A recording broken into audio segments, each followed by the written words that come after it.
Assalamualaikum warahmatullahi wabarakatuh. Shalom, Om Swastiastu.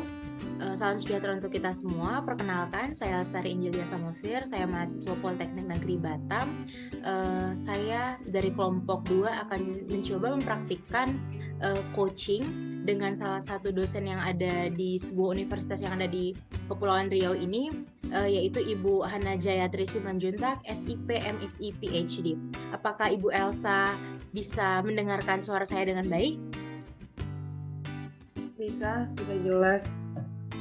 Baik Bu, di sini kita akan sedikit ngobrol tentang saya sebagai mahasiswa yang mahasiswa reguler aktif tentunya. Saya juga ikut dalam sebuah organisasi Bu.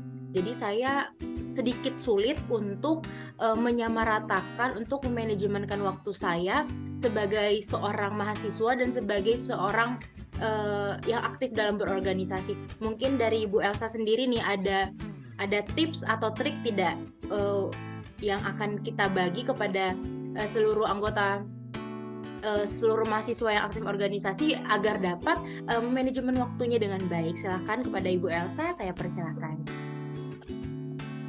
Oke, berarti tentang manajemen waktu. Jadi mungkin ada beberapa tips tentang manajemen waktu. Yang pertama itu kita perlu untuk membuat perencanaan, dimana dari membuat perencanaan ini itu tujuannya untuk mempermudah untuk menentukan tugas apa yang perlu kita lakukan terlebih dahulu. Terus yang kemudian kita perlu untuk disiplin waktu, bagaimana kita bisa memulai menerapkan waktu yang disiplin itu kita tidak menunda pekerjaan.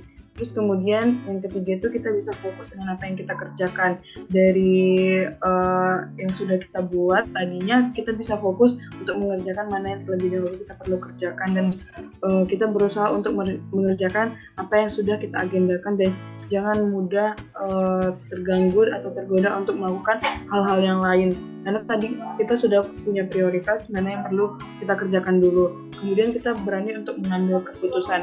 Manajemen waktu tidak akan berkembang jika kita tidak mengambil keputusan untuk diri kita sendiri. Jadi kita mulai belajar untuk mengambil keputusan dengan bijak dan berani untuk mengambil risiko, karena risiko yang ada itu dapat dari sebuah pengambilan keputusan. Terus yang terakhir mungkin kita perlu untuk menjaga kesehatan, karena dengan kita menjaga kesehatan kita bisa melakukan pekerjaan dan hal-hal yang udah kita persiapkan dari sebelum-sebelumnya.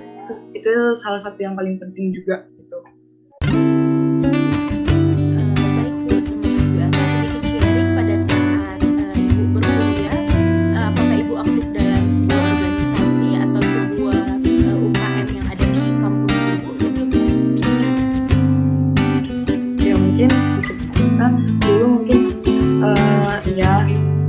Aktif juga di beberapa organisasi atau UKM yang ada di kampus, karena dari situ juga bisa membantu